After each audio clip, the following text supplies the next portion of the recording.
Selamat datang di channel YouTube Fernando De Caprio. Channel yang membahas politik dan hukum. Channel tempat berkumpulnya orang-orang pintar. Kata orang bijak, orang pintar ketemu dengan orang pintar.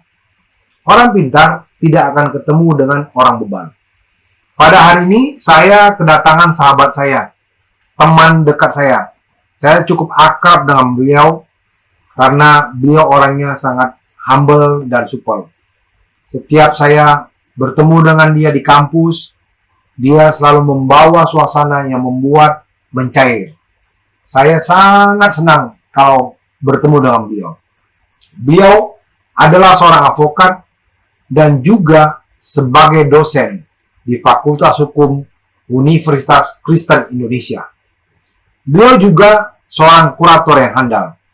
Beliau banyak menangani perkara-perkara kepailitan. Beliau saya panggil hari ini untuk membahas dan berbagi ilmu. Bagaimanakah proses kepailitan dan PKPU di perusahaan.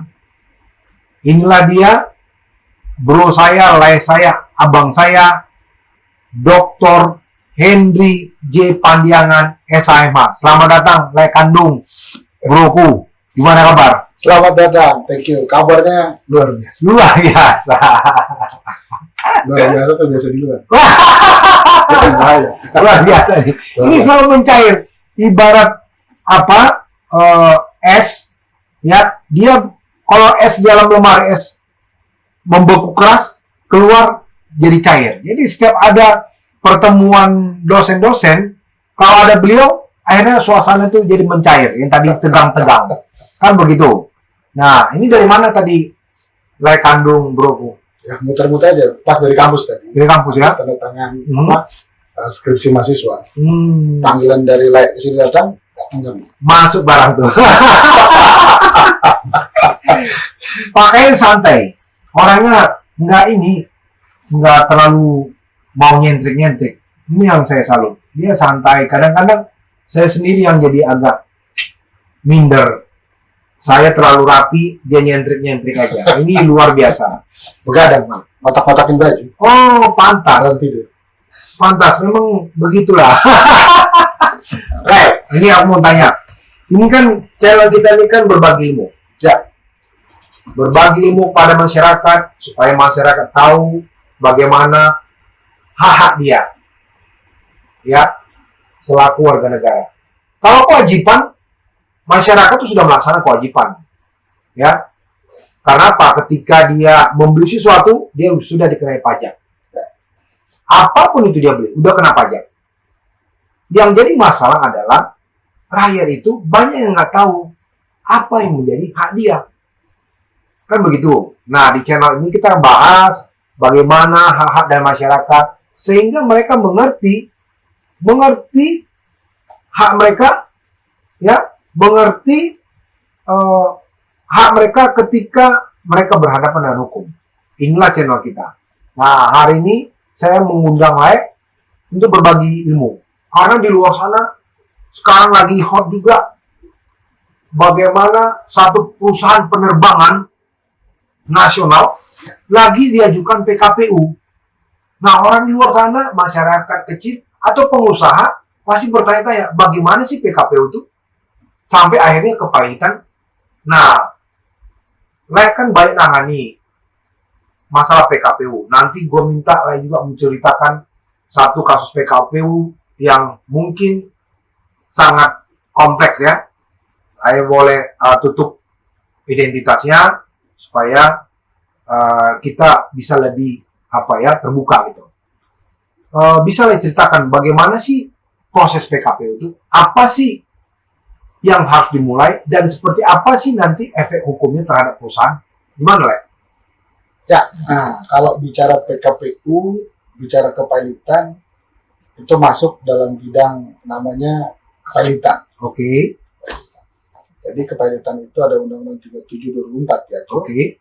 Itu bicara tentang ya undang-undang kepailitan dan penundaan kewajiban pembayaran utang. Oke. Jadi ada dua hal yang diatur di sana, yaitu tentang kepailitan dan tentang PKPU itu sendiri. Oke. Nah, kadang-kadang memang ada kalanya ketika sebuah perusahaan itu digugat PKPU atau digugat kepailitan gitu kan.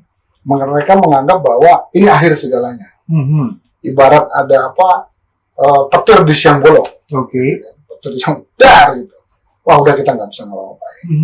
Padahal nggak begitu sebetulnya. Sebetulnya memang kalau bicara PKPU, bicara kepailitan itu kan sebetulnya bagian khusus dari penanganan perkara di mana yang umumnya perdata, gitu kan, hukum acara perdata, ini khususnya adalah kepailitan. Oke. Makanya kadangkala di akademisi disebut bahwa hukum kepailitan itu adalah lex specialis dari hukum perdata pada umumnya. Karena di dalam kepailitan itu memang diatur tentang bagaimana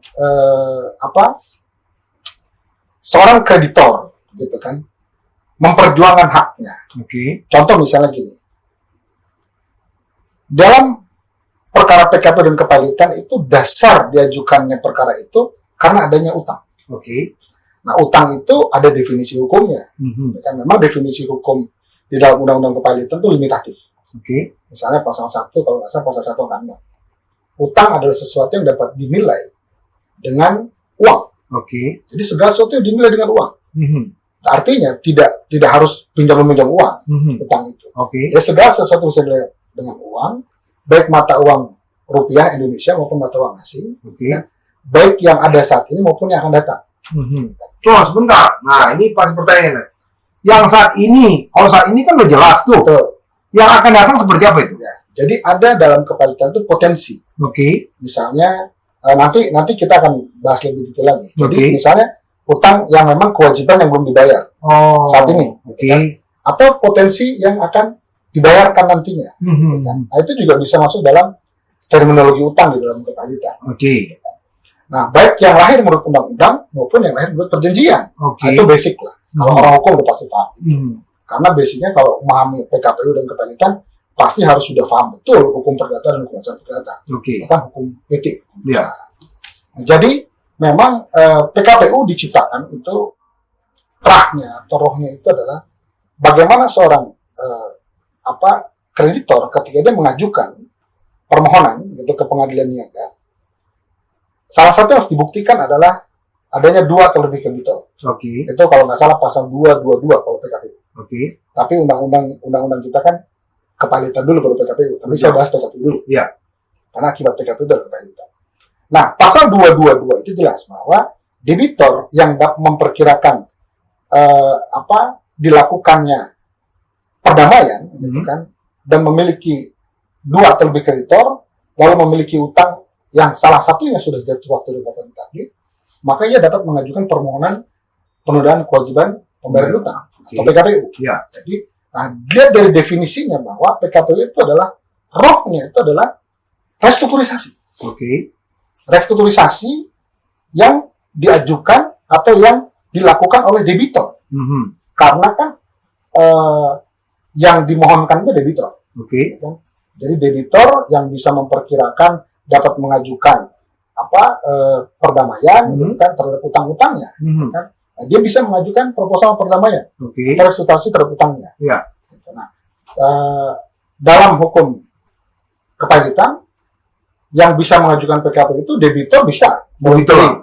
Debitor bisa mengajukan PKPU sendiri, atau diajukan oleh kreditor, gitu kan, atau kejaksaan untuk kepentingan umum, OJK dalam hal lembaga-lembaga keuangan, gitu kan, atau misalnya ada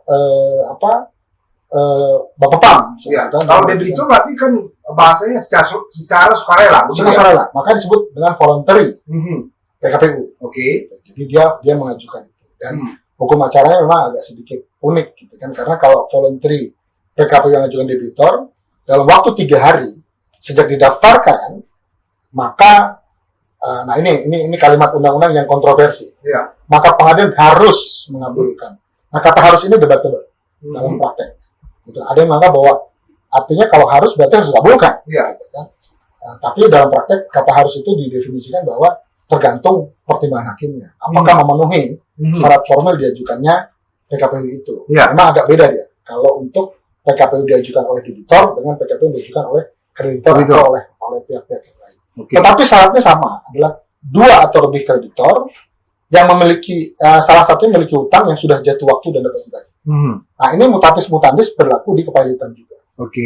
Nah, makanya saya katakan bahwa saya sebutkan tadi bahwa ketika perusahaan itu kemudian diajukan kepahilitan atau PKPU, saya katakan itu bukan akhir segalanya. Karena masih terbuka ruang untuk melakukan restrukturisasi. Bahkan di kepahilitan sekalipun, ketika diajukan permohonan pernyataan pahit di pengadilan niaga, itu pun bukan akhir segalanya. Karena di dalam kepahilitan pun ada juga pembahasan proposal perdamaian. Nah, kalaupun misal proposal perdamaian tidak setuju dan akhirnya harus pilot, otomatis kurator, pasal 69 itu dikatakan melakukan pengurusan dan pemberesan. Pengurusan pemberesan yang oleh kurator ini, itu salah satunya juga bisa dilakukan namanya going concern. Asas kelangsungan usaha di dalam kepahilitan.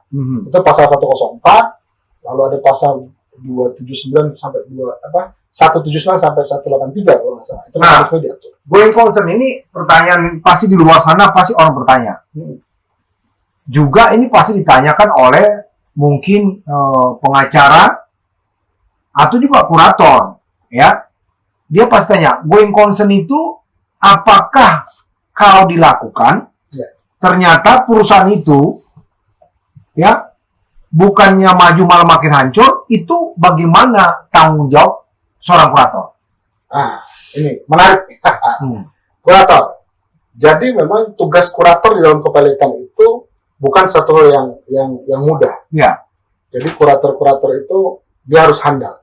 Makanya saya berprinsip bahwa seorang kurator itu dia bukan hanya memahami ilmu hukum saja, walaupun dia basicnya advokat, tapi kurator juga ada yang dari akuntan, akuntan publik. Nah, tetapi yang paling penting tugas kurator itu dalam melakukan tugas dan fungsinya, pasal 69, melakukan pengurusan dan pemberesan, dia harus memiliki kemampuan manajerial. Sebetulnya itu yang paling penting. Nah, artinya banyak kurator juga yang merasa bahwa ketika ada suatu kepahilitan, gitu kan, ya mereka shortcut, gitu kan, mereka shortcut, ada budel, lalu di close, ditutup, gitu kan, ya sudah dijual. Lalu setelah dijual, memang prinsip kurator itu kan harus meningkatkan budel pilot, gitu kan, atau harta pilot. Lalu hasilnya itu digunakan untuk membagi kewajiban debitur kepada seluruh kreditornya. Nah, ada yang berprinsip seperti itu. Misalnya ada satu perusahaan, anggaplah misalnya pabrik, dipilotkan, dinyatakan pilot oleh para niaga, kemudian di stop operasinya, lalu dijual lah alatnya, semuanya dan sebagainya untuk membayar kewajiban-kewajiban debitur kepada kreditor. Ada yang seperti itu. Tetapi ada juga kurator yang mungkin memiliki fungsi manajerial ketika dia melihat suatu opportunity bahwa, ini pabrik kalau kita tutup, kita close, nggak operasional. Nah, kalaupun dijual, daya jualnya kecil, sedikit, gitu kan. Kita hidupin aja, gitu kan. Kita aktifin kembali. Itu boleh. Pasal 104 dikatakan bahwa kurator atas izin hakim pengawas dan persetujuan panitia kreditor jika ada, dapat melakukan atau melangsungkan usaha debitur. Nah, artinya seorang kurator ini juga harus punya kemampuan manajerial bagaimana untuk meningkatkan budel pilot itu, ya kan, dengan going concern tadi, sehingga dia bisa mengakomodir karyawannya, gitu kan, dia bisa mengakomodir juga penjualan pabriknya dan sebagainya. Dan nggak salah juga kalau kurator mungkin dia tidak punya kemampuan untuk mengelola pabrik, dia nggak punya source untuk mengelola itu, dia bisa hire expert, atau dia berdiskusi dengan debitur yang memang debitur itu paham sekali, gitu kan. Tapi kalau dia diskusi dengan debitur, sementara debitur sendiri yang sudah nggak bisa mengolah, maka terjadi kemacetan. Betul. Gimana dong itu? Artinya, diskusi dengan debitur tidak bicara tentang bagaimana bayar utangnya, tapi bagaimana kita operasionalkan perusahaannya. Misalnya begini, ada satu pabrik, kan yang tahu suppliernya siapa, bayarnya siapa, semuanya siapa, apa gitu kan. Nah, itu kan si debitur pastinya, kan. Nah, kadang-kadang debitur juga jangan dimusuhin sebetulnya kalau bicara going concern.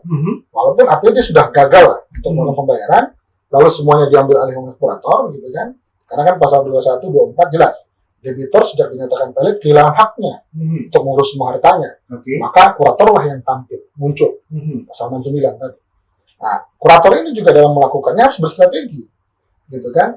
Ya nggak salah, bukan berarti dia harus memusuhi debitornya. Iya, iya. Dia harus bekerja sama dengan debitornya bahwa apa yang kami lakukan, kurator lakukan itu untuk kepentingan Anda sebagai debitor. Iya.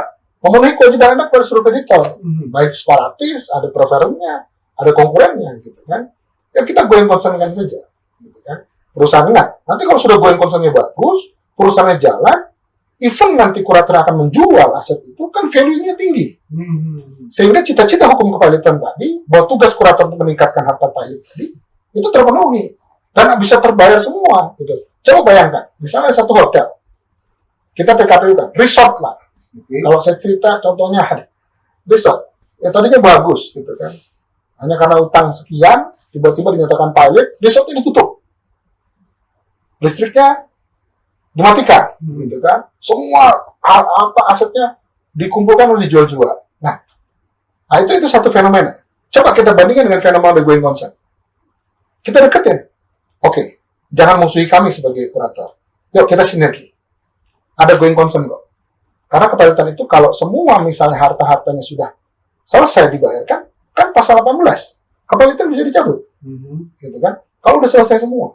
Gitu. Nggak ada masalah itu sebetulnya. Dia itu sudah bebas dari ya, dia bisa dimintakan. Dimintakan ya? Bisa dimintakan. Itu ke pengadilan tuh? Ke pengadilan. Bahwasanya dia sudah nggak pilot lagi ya? Iya. Udah bersih dari sudah bersih, dicabut. Nah, tadi terkait going concern itu berapa lama diberikan kepada kurator untuk bisa going concern terhadap perusahaan yang sudah tadi dinyatakan pilot itu? Tidak ada tengah waktu.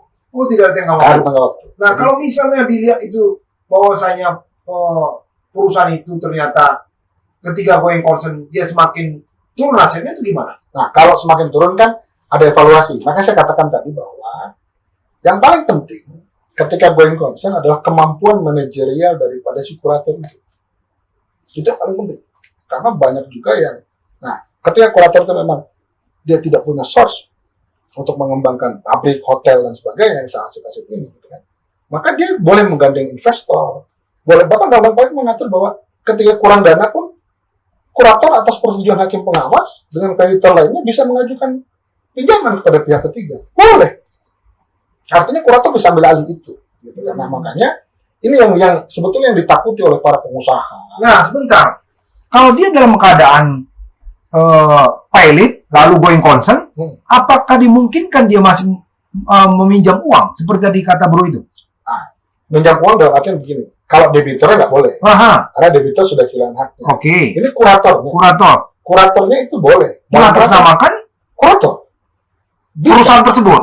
Atau tidak perusahaan. Jadi dia kan misalnya kurator PTA. Iya. Dalam pilot. Iya. Nah, dalam rangka going concern, gitu kan. Nah, dia bisa juga dia mengajukan pinjaman kepada pihak ketiga. Itu dibolehkan. Oh, dibolehkan. Undang-undang kepalitan membolehkan itu. Tapi memang ini jarang dilakukan. Tetapi ada contoh-contohnya mungkin saya nggak perlu sebutkan yang berhasil. Gitu kan. Nah, kuratornya juga salah satu dosen kita juga itu top banget itu. Itu juga dia bisa menggoing concernkan sebuah hotel yang ada di Bandung itu. Dengan menggandeng investor. Akhirnya hotelnya nggak mati, hidup dan bahkan jalan semakin besar gitu hotelnya. Nah, itu artinya ada jurisprudensinya, bisa. Yang penting kuratornya punya fungsi manajerial. Iya. Dia paham itu. Dia paham yang namanya hakikat dia bahwa dia harus meningkatkan harta pilot. Tetapi ada juga kurator, ketika satu aset dijual, dia lelang. Lelang satu nggak berhasil, harganya turun. Lelang kedua lakukan, lelang ketiga sampai lelang ke-10 makin turun harganya, gitu kan? Nah, ini kan juga harus dievaluasi sebetulnya. Iya. Karena kan tugas kurator itu meningkatkan harta pilot. Iya. Nah, kenapa? Dengan semakin meningkatnya harta pilot, ketika model ini dijual, laku dijual, ya kan di muka umum pastinya, pasal 185, maka hasilnya itu kan digunakan untuk membayar seluruh kreditornya. Iya. Jadi boleh dikatakan everybody happy. Gitu. Artinya model pilotnya value-nya tinggi, dijual laku besar, seluruh kreditor terbayarkan, bahkan honor atau fee kurator pun dapat terpenuhi. Gitu. Artinya kan menguntungkan semua pihak. Dibanding daripada dia matikan usahanya, dia kunci pabriknya, dia kunci aset-aset, lalu dia tunggu penjual. Itu bisa bertahun-tahun. Itu malah akan turun ya budel ya. Harga budel. Nah, nilainya turun. Yang kedua, kurator juga kan harus keluar biaya-biayanya juga untuk misalnya maintenance. Iya. Ya kan, maintenance gedung dan sebagainya. Kalau misalnya itu tidak dilakukan kurator, apakah dia bisa kena ini? Kena pidana? Oh, enggak. Berarti bisa saja dong dia tidak maintenance. Kalau Bisa. dia nggak mau mempertahankan harga budaya. Ya, makanya saya aku katakan tadi bahwa kurator itu seperti seniman. Dia tergantung seni dia. Ada kurator yang punya ya sudahlah, kita shortcut aja. Ya udah kita close, kita jual. Gitu kan. Ada juga yang kurator enggak, ini kayak kalau dipoles bagus nih. Ya kan, mungkin nanti harganya tinggi nih. Nah, sebetulnya kurator-kurator seperti ini kita perlukan, gitu kan. Nah, untuk menghadapi pengusaha-pengusaha ini, kalau ketemu kurator seperti ini luar biasa. Kayak bro sama aku lah kali ya. Iya kan? Siap. Makanya kalau kurator itu ketika dia diajukan PKPU, dia kan namanya bukan kurator, dia pengurus. Pengurus, ya. Ketika jadi pengurus itu, dia harus betul-betul memperjuangkan untuk restrukturisasi itu. Jadi ketika bicara PKPU, kalau saya punya prinsip sebagai kurator, haram hukumnya saya bicara pilot. Walaupun akibat PKPU adalah kepilitan. Kan dikasih waktu 270 hari. Iya. Kan? Tapi itu enggak. Kita maksimalkan dulu restrukturisasinya, maksimalkan dulu proposal perdamaiannya. Gitu. Karena kepilitan itu, kalau saya punya istilah hukum pidana kan ultimum remedium. Iya. Itu terakhir deh. Iya. Kan? Yang penting kita jalankan dulu usahanya, ya kan, kita restrukturisasi dengan separatis, dengan perbankan misalnya, dengan kreditor-kreditor pemilik hak kebendaan, dengan yang lain dan sebagainya bisa jalan. Oke, kita bisa perusahaan tetap jalan. Jadi tidak berdarah-darah. Tetapi gini Bang. Jadi gini lagi. Tetapi dalam kepilitan itu memang kalau saya mengatakan kalau kita bicara kepilitan, murni kepilitan, artinya memang sesuatu yang tadi memenuhi kriteria. Artinya karakter orang kita gini. Ada pengusaha, dia punya uang, tapi dia nggak mau bayar. Oke. Ya kan? Nah, akhirnya diajukanlah PKPU. Ya kan, dibanding uang prestasi di dalam perdata. Atau diajukanlah kepilitan sebagai pressure untuk dia bayar. Nah, kalau dia nggak bayar, pilotnya. Oke. Kan itu. Nah, sebentar, sebelum kesana ini supaya nanti kan penonton channel itu Fernando DiCaprio kan pasti bertanya, apalagi terutama masyarakat awam, ya. Ini karena kita mau memberi pelajaran kepada masyarakat luar sana. Pertanyaannya adalah, bagaimana tahapan orang mengajukan PKPU tersebut? Apakah masyarakat awam dengan hutang tertentu sudah bisa mengajukan PKPU ketika dia menagih kepada seseorang tidak dibayar? Ataukah misalnya seseorang yang melakukan perbuatan melawan hukum itu bisa diajukan PKPU, atau hanya misalnya yang dia gagal bayar sudah diajukan PKPU? Gimana tuh, Lai? Oke. Sebelum jawab, aku minum dulu. Minum dulu, aku minum biar cantik main kami ini. Kalau udah sama dia surga ya, Wak. Ya, jadi memang menariknya kalau bicara PKPU dan kepilitan, kembali ke tadi. Yang aku katakan bahwa itu adalah leg spesialis. Oke. Ya kan? Derogat leg generalis. Jadi yang umum dikesampingkan, khusus dimajukan. Nah, memang kalau perdata umum kita ada dua, ada wan prestasi dan ada perbuatan melawan hukum. Ya kan, ada namanya bahasa aslinya kan onrecht matig gedaan. 1365. Nah, bagaimana sudut pandang PKPU dan pilot terhadap ini? Apakah masyarakat awam bisa mengajukan PKPU atau bisa mengajukan gugatan permohonan pernyataan pilot, permohonan pernyataan pilot, atau gugatan perdata biasa? Kan, apakah perlu putusan pengadilan dulu tentang PMH atau wan prestasi? Nah, kalau saya boleh berpendapat begini, di dalam mekanisme mengajukan PKPU itu ada beberapa syarat formil. Yang pertama adalah diajukan oleh kreditor yang memiliki dua atau lebih kreditor. Jadi kreditornya ini mau PKPU atau permohonan pernyataan pilot sama syaratnya. Pasal 2 ayat 1 dan junto pasal 222 ini mutatis mutandis. Jadi kreditor yang memiliki dua atau lebih kreditor, nah itu. Jadi minimal harus ada dua kreditor. Saya istilahkan pakai kreditor karena undang-undang pilihan tor bilangnya, bukan debitur. Tor ya? Tor, Oke. kreditor. Nah, syarat yang kedua, memiliki utang. Dua-duanya memiliki utang. Oke. Tetapi yang salah satunya saja yang sudah jatuh waktu dan dapat ditagih. Oke. Jadi misalnya sudah ada peringatan, Oke. ya kan? Sudah ada somasi, bahwa harus dibayar tanggal sekian. Dia nggak bayar juga, sudah jatuh waktu dia. Gitu kan? Nah, itu sudah jatuh waktu, sudah memenuhi syarat formil itu. Gitu kan? Dan dia cari lagi kreditor lain yang memiliki utang yang sama. Nah, itu syarat yang kedua. Yang ketiga adalah yang tadi, yang saya katakan bahwa ketika mengajukan PKPU, pasal 8 ayat 4, bahwa harus pembuktian utang dan kreditornya dibuktikan secara sederhana. Nah, ini yang tadi kalau dikaitkan dengan tadi katakan bahwa apakah harus prestasi dulu baru bisa mengajukan masyarakat awam atau PMH dulu bisa mengajukan. Nah, seperti itu bukan syarat formilnya. Oke. Justru di sini hakim akan melihat bahwa apakah perkara ini ada sederhana atau tidak. Oke. Di mana bisa dilihatnya? Dari pembuktiannya. Gitu kan. Memang ini hak subjektif hakim untuk menilai itu. Para pihak hanya membuktikan saja.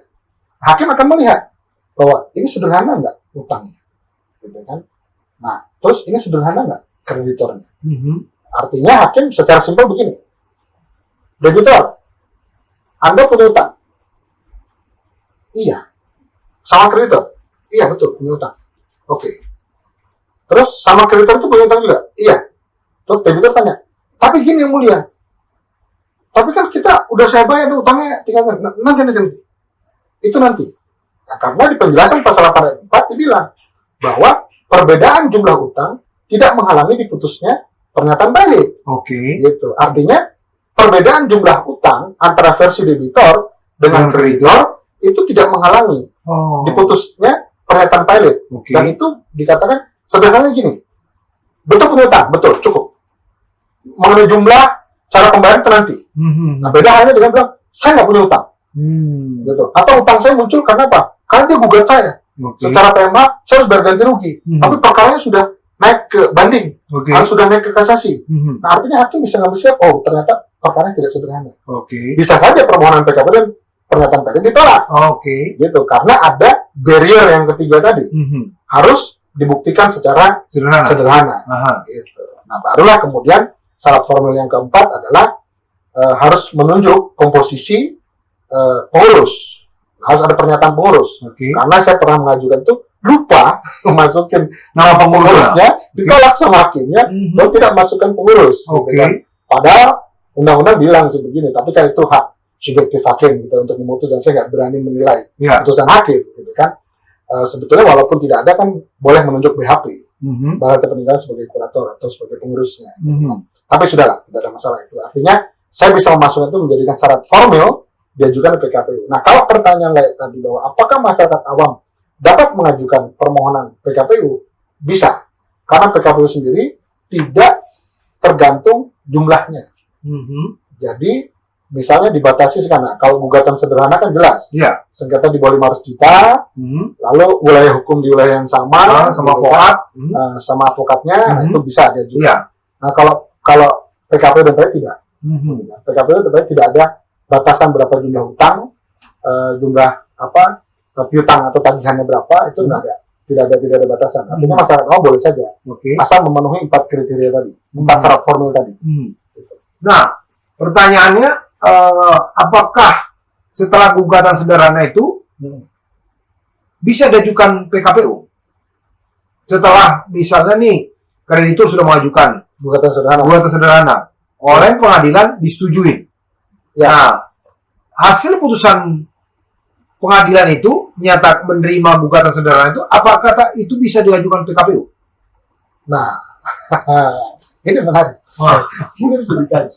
Ini aku acara. Banyak di lapangan seperti itu. Nah, iya. Nah, kadang-kadang saya hadir di persidangan pun sebagai ahli kadang-kadang. Juga. Terakhir pernah di Pengadilan Negeri Medan ada pertanyaan itu. Nah, proses pertanyaan seperti itu. Karena ada itu yang kemarin itu saya dengar, betul, dia mau mengajukan gitu. Betul. Saya katakan begini, sebentar dulu. Kalau sudah ada putusan pengadilan, nilaiku, baik prestasi maupun PMH, ya kan, baik maupun gugatan sederhana, kan sudah ada putusan. Nah, upaya hukum yang dilakukan bukan upaya hukum.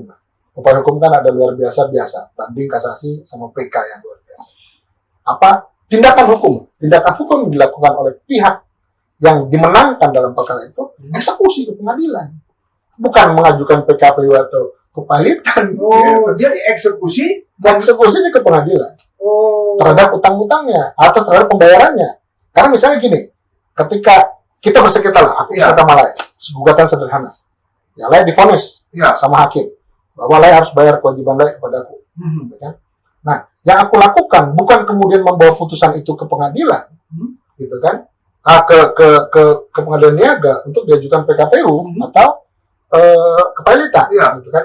Karena nanti akan masuk ke wilayah pembuktian sederhana tadi. Oke. Gitu. Itu. Nah, tetapi kan yang harus aku lakukan adalah menurut hukum acaranya, aku mengajukan eksekusi terhadap putusan hukum itu. Nah, kalau misalnya diajukan eksekusi, ternyata dia kalau nggak mau, itu nggak mungkin ya. Pasti kalau udah pengadilan pasti dia dilaksanakan ya, wajib laksanakan. Walaupun ada istilahnya, ada namanya unmanning dulu. Dia unmanning, dipanggil. Oke. Laksanakan sukarela apa enggak? Ya. Kalau nggak laksanakan baru eksekusi lapangan. Kan? Artinya diajukan permohonan terpisah bahwa aset-asetnya ini bisa dilakukan eksekusi. Kan kalau ada asetnya. Nah, jadi persoalan kan kalau nggak ada asetnya. Iya. Nah, tapi hukum acaranya seperti itu. Tidak langsung serta-merta bisa diajukan PKPU atau kepalitan. Nah, jadi kalau ada yang coba-coba mengajukan itu, harusnya gimana? Ditolak pengadilan atau gimana? Itu nanti akan dianalisa oleh hakim ketika menguji apakah utang dan kreditornya itu dapat dibuktikan secara sederhana atau tidak. Karena ini bagian dari analisa atau kajian hukum, kajian yuridis di dalam persidangan kepalitan. Kalau dia masih bersengketa, gitu, lalu kemudian diputus sama hakimnya, gitu kan, bahwa kalau bersengketa itu artinya kan ini persoalan kan harus butuh pembuktian lebih lanjut. Iya. Nah, boleh dikatakan bahwa ini tidak memenuhi unsur sederhana. Okay. Maka hakim boleh saja menolak itu. Gitu kan. Karena kan harus ada pembuktian ya. Iya. Ada pelaksanaan putusan lain. Gitu. Kadang-kadang benturannya di sana. Gitu. Tapi kalau memang sudah memenuhi kriteria definisinya utang, misalnya begini, ada kalau dibilang jurisprudensi bukan juga sebetulnya. Kebiasaan lah di dalam sengketa niaga. Ini misalnya seorang karyawan menuntut haknya. Oke. Gitu kan. Nah, ini pernah kejadian di Medan. Menuntut haknya, ketika dia mengajukan PKPU atau mengajukan pilot terhadap perusahaannya. Iya, karena tidak dibayarkan. Tapi kan berarti dia sudah mengajukan gugatan PHI ya. Nah, itu. Jadi memang ada kebiasaan di pengadilan niaga itu bahwa khusus untuk preveren, untuk buruh, ya kan, diperlukan putusan PHI yang menulis angkanya, utangnya berapa. Nah, itu untuk memenuhi kriteria tadi. Sederhana dan jelas memang ada utang yang harus dibayar. Nah, itu. Jadi dibuktikan dengan putusan PHI baru bisa diterima. Gitu. Walaupun mekanismenya harusnya dieksekusi saja. Gitu. Tapi ada pada niaga yang memang menerima itu. Gitu kan. Pernah kejadian di kalau nggak salah di pada niaga Medan tuh, ya hakimnya bertanya, ada nggak putusan PHI-nya? Nah, kalau ada, bisa diterminologikan sebagai utang di dalam kepalitan. Karena sudah pasti, gitu kan. Jumlahnya sudah jelas, sudah clear. Nah, beda dengan kalau masih ada perdebatan. Gitu. Dan itu pun sudah diputus dan sudah ingkrah putusannya. Tidak boleh yang masih ada upaya hukum, gitu kan. Gitu. Nah, nanti benturannya ada di pembuktian sederhana tadi, pasal 8 4. Oh, jadi tapi kan kalau putusan pengadilan itu sebenarnya kan kalau udah tingkat kasasi sebenarnya kan udah ingkrah. Ya, begitu. Betul. Itu udah ingkrah. Betul. PK itu kan itu upaya hukum luar biasa. Tidak menunda eksekusi. Kalau misalnya nih, ini selaku layani ahli di PKPU dan kepalitan, kalau misalnya putusan PHI sudah kasasi, ya, menyatakan bahwa buruh itu mempunyai hak yang harus dibayarkan oleh perusahaan, misalnya kita anggaplah 300 juta. Ada beberapa itu orang kan, sehingga mereka mau mengajukan PKPU. Nah, ternyata pihak perusahaan mengajukan PK atas putusan itu. Itu gimana? Artinya dipakai putusan yang memang sudah inkrah. Kalau putusannya Mahkamah Agung kan sudah inkrah. Iya. Kalau PK itu kan hanya upaya hukum luar biasa dan tidak menunda eksekusi. Jadi definisi putusan inkrah itu kan putusan yang bisa dieksekusi, memiliki kekuatan eksekutorial, misalkan itu. Ya walaupun nanti akan ada revisi kalau misalnya putusan PK-nya lain, kan.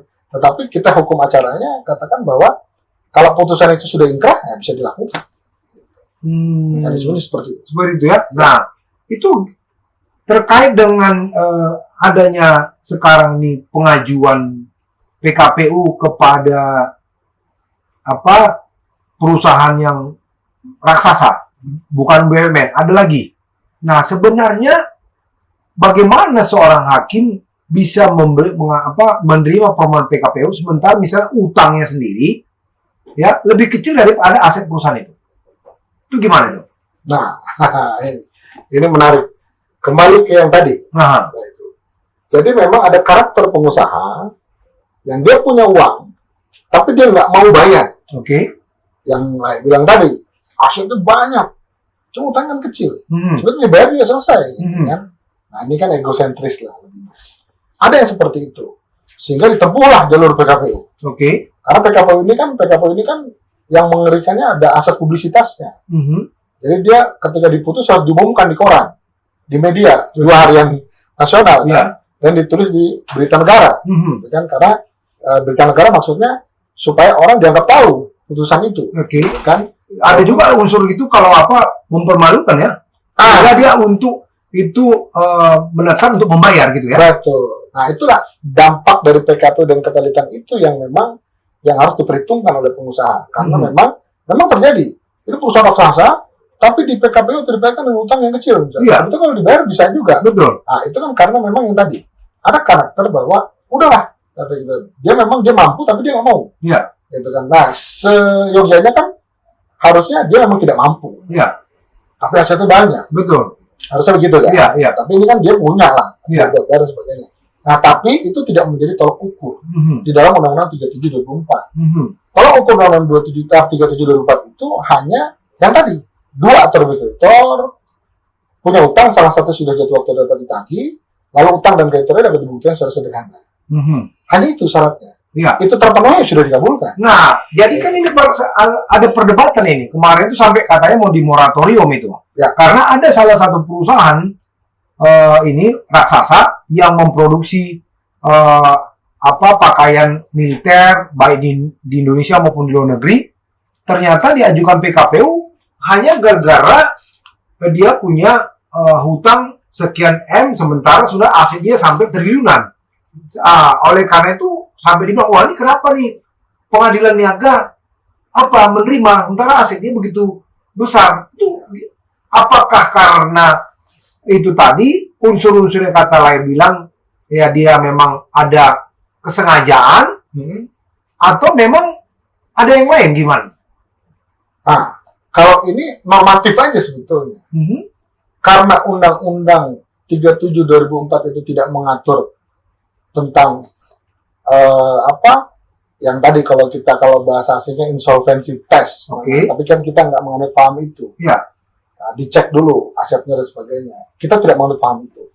Nah, Undang-Undang 37 2004 normatifnya adalah yang tadi, punya 2 atau lebih kreditor, punya utang yang salah satu sudah jatuh waktu dapat tagih dan dapat dibuktikan secara sederhana. Cukup itu. Pada niaga tidak salah kalau memutus itu. Tidak salah. Karena kan memang ketika dia putus itu, gitu kan, supaya si perusahaan yang tadi, yang saya katakan tadi, bahwa ada dia punya uang banyak, asetnya banyak, tapi dia menganggap remeh itu, kewajiban dia. Itu kan jadi problem. Sehingga orang itu udah kesel. Dia juga PKPU, dia kan pilot. Dikabulkan, gitu kan, pilotnya. Karena memang sudah memenuhi syarat formil. Gitu kan. Nah, bukan dia nggak mampu, mungkin dia memang nggak mau bayar ya? Dia nggak mau. Nah, itu artinya bisa dikatakan bahwa Undang-Undang Kepelitan ini kan punya namanya paritas kreditorium. Dia punya asas paritas kreditorium melindungi semua kreditornya. Gitu. Artinya si kreditor tadi berapapun jumlahnya, dia tetap dilindungi dalam undang-undang. Dia boleh mengajukan tagihan, dia boleh meminta, dia boleh memaksa, tanda petik ya, dalam koridor hukum tadi, yang melalui upaya PKPU dan kepilitan. Tapi kalau ini didudukkan, tidak dianggap remeh oleh perusahaan yang besar itu, nggak akan terjadi itu sebetulnya. Itu banyak terjadi itu, gitu kan. Nah, lain cerita kalau misalnya merasa bahwa itu bukan kewajiban saya, itu bukan kewajiban dalam artian gini, loh, Anda juga kan belum melakukan kewajiban Anda sepenuhnya. Nah, itu kan jadi perdebatan, gitu kan. Nah, itu bisa masuk di unsur, ini pembuktian tidak sederhana. Ternyata masih ada perdebatan kaitan dengan adanya sengketa lain misalnya. Itu. Nah, gitu. Tapi kalau yang tadi ada perusahaan besar akan melakukan moratorium terhadap Undang-Undang 37 2004 karena asetnya begitu besar, padahal utangnya sedikit, gitu kan? Kembali ditanya, kenapa nggak dibayar aja? Betul. Gitu kan? Lalu kenapa undang-undang yang dihajar? Gitu. Harusnya begitu. Iya, harusnya kan pemerintah pun harus itu. Jadi cuman katanya kan kemarin tuh dikarenakan situasi COVID begini. Ya, artinya pemerintah melihat emang situasi COVID, usaha anjlok. Ya, untuk melindungi investor, pemerintah mau moratorium. Pertanyaannya sebenarnya sama seperti yang saya bilang. Kalau memang dia ada niat membayar, ini toh utangnya kecil, kenapa nggak dibayar? Begitu ya? Bukan undang-undangnya di moratorium. Begitulah ya. Betul. Atau begini, memang kan COVID ini jadi dilema. Bahkan semua industri lah, termasuk kayak kita juga kan, profesi-profesi advokat, profesi juga berdampak lah terhadap itu, gitu kan. Nah, tapi kan kita harus menanggapinya secara bijaksana. Artinya, karena COVID itu kan disepakati oleh pemerintah, bukan suatu keadaan force majeure. Karena bahaya kalau dikatakan force majeure, ya kan? Karena ada orang yang mungkin tidak punya etikat baik, dia putuskan kontraknya, padahal kewajibannya masih banyak, kan gitu. Nah, artinya maka semangat pemerintah sekarang adalah bagaimana melakukan relaksasi secara finansial. Berdiskusi lah, bernego lah, berkomunikasi lah dengan kreditornya. Selesai urusan itu. Ya kan ngobrol aja. Udahlah, maaf. Ini kan dia datang, misalnya dia datang nagih yang ngadepin security. Dicuekin aja. Dicuekin. Itu kan itu. Coba dia diperlakukan terhormat. Suruh datang, kasih kopi dia. Udahlah, COVID. Kita bisa ngobrol nanti ya. Kasih waktu lah. Selesai urusan. Betul. Ini kan yang ngadepin security. Gitu kan. Terus suratnya titip aja resepsionis. Kita mau ketemu sama direkturnya. Dia minimal manajernya. Kita ngobrol. Betul. Udahlah Bu, nanti begini Pak, begini. Kita coba buat mekanisme atau seperti apa kan bisa sebetulnya kalau mau lihat baik gitu kan. Tapi ya saya nggak tahu juga pertimbangannya apa, tapi ya itu tadi kan. Tapi ya saya nggak nutup kepala, tidak nutup mata juga bahwa banyak juga kreditor-kreditor yang agak tanda petik nakal juga kan? Nah, tapi semuanya itu memang diujinya di pengadilan niaga dengan syarat-syarat normatif tadi Undang-Undang 37 2004. Jadi sekarang lagi heboh ada PKPU terhadap perusahaan penerbangan kita ini kan, itu juga singkapnya secara bijaksana aja. Artinya ya kalau saya pribadi menganggap ya hukum acaranya seperti itu ya ikutin saja. Kalau misalnya PKPU itu bicara tentang restrukturisasi, maksimalkan restrukturisasinya. Ya seperti gini lah, sebenarnya ini PKPU itu ada juga begini, ketika misalnya separatis, berperbankan lah. Aku nego sama lain untuk restrukturisasi perbankan, nggak bisa Pak, nolak. Ini itu dan sebagainya. Gitu kan. Aku debitor kan. Lalu perbankan yang ini juga sama. Nah artinya, kenapa kemudian memberanikan diri untuk diajukan PKPU secara voluntary misalnya? Sebetulnya voluntary PKPU itu memaksa si debitor untuk melakukan restrukturisasi di datang hakim pengawas. Di pengadilan niaga, seperti itu. Dan itu mengikat seluruh kreditor, gitu kan? Semua, maupun preference, fanatis maupun konkuren, gitu kan? Nah, artinya bahwa bicara PKPU, gitu kan? Atau bicara perdamaian dalam kepilitan, itu kan memaksa restrukturisasi di hadapan hakim. Tanda petik ya, dikondisikan seperti itu. Artinya si debitor itu ya restrukturisasi lah, gitu kan? Dengan kemampuanmu, bukalah semua asetmu. Bukalah bahwa kemampuanmu seperti apa. Ajukanlah dalam proposal perdamaian. Karena proposal perdamaian itu kan selalu digambarkan tentang potensi asetnya. Lalu kemudian bisnis plan-nya. Ada value project ke depannya seperti apa. Visible nggak dia memenuhi kewajiban dia. Kalau oke, nah itu bisa disetujui dan rasional disetujui oleh semua kreditor, ya ini tinggal dilaksanakan. Gitu. Nah idealnya kan seperti itu. Kalau bicara PKP, jadi bicara tentang bagaimana melakukan restrukturisasi di hadapan hakim niaga, ternyata hakim pengawas gitu kan. Gitu. Intinya itu. Artinya kepiawaian dalam dari seorang pengurusnya gitu kan, bersinergi dengan hakim pengawas, bersinergi dengan kreditor, mengakomodir semua kemauan para pihak. Walaupun prinsipnya kan tidak bisa juga kita membuat semua orang senang. Yang minimal meminimalisir risiko lah. Gitu kan. Artinya betul-betul rasional, terukur. Itu prinsipnya. Tidak bisa membuat semua orang senang atau tidak semua bisa membuat orang puas. Karena kita bukan alat pemuas. Kalau itu no comment. Karena memang kalau bicara budal palet itu kan ada harta yang bergerak, ada harta yang bergerak-gerak. Luar biasa. Ya, jadi bro, kita dibatasin sama produser. Nggak nyangka waktu kami udah panjang sekali. Saya sebenarnya masih mau banyak menggali dari layar saya nih. Bagaimana homologasi itu lagi, ya kan? Jadi saya mau gali dia lagi untuk sesi berikutnya, ya. Karena kami dibatasi oleh produser waktu kami, ya. Kalau penonton channel YouTube Fernando di luar sana mau layar saya ini, bro saya ini, Dr. Henry J. Pandiangan, SAMH, menjadi narasumber lagi, silakan tulis di kolom komen. Atau kalau mau mengajukan PKPU juga, karena beliau seorang kurator, silakan hubungi dia ya.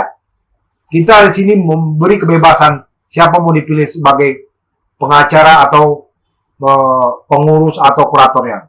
Beliau selain kurator, beliau juga ahli hukum pidana dan perdata. Karena kami sama-sama dosen di Fakultas Hukum Universitas Kristen Indonesia. Ya, jadi bro, Laiku, apa yang bisa sampaikan kepada penonton channel YouTube Fernando DiCaprio? Ini terlalu berlebihan. Satu, aku mau klarifikasi kepada para penonton channel YouTube Fernando DiCaprio, tetap setia, ikuti semua. Ini karena banyak topik-topik hukum yang up to date, menarik, bisa didapat dipelajari. Dan ini bukan konsumsi untuk mahasiswa, praktisi, bahkan akademisi, bahkan politisi yang mau belajar hukum, silakan. Mantap. Tapi tadi aku ada nggak sepakat. Apa itu? Nggak sepakat tadi. Nggak boleh kita beriklan. Nggak boleh beriklan. Kalau di sini semua, saya mengapakan narasumber saya memang top semua, hebat. Saya nggak mengiklan diri saya justru mengapakan kepada narasumber saya bahwa saya melihat orang-orang hebat. Saya nggak mengiklan, memang dia orang hebat. Dia megang budel bro, budel dia pegang. Bahkan dia tadi bilang, le, ada budel nih. Nanti kalau satu ya, oke, aku. Jadi nggak rugi juga aku aja dia. Ya, jadi narasumber gue langsung diajak aku. Katanya mau nangani budel. Waduh, thank you banget ini. Ini dengar para penonton channel YouTube Fernando DiCaprio seluruh Indonesia dan bahkan penonton kami ini ada di Amerika, di Belanda dan di Vietnam. Ya, nanti kalau nggak dikasihnya aku kasih tahu, nggak jadi dikasih gitu. Bercanda ya.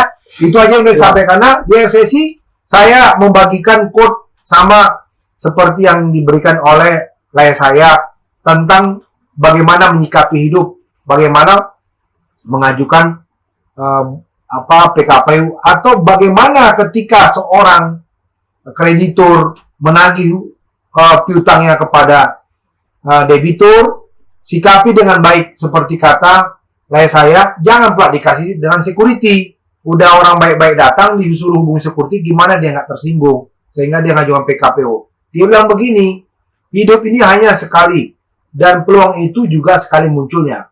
Keduanya tidak datang dua kali. Jadi ketika orang datang sama kita mengajukan minta bagaimana nih utangmu, ya kan? Jangan dikasih ketemu sama yang bukan levelnya, pasti dia marah.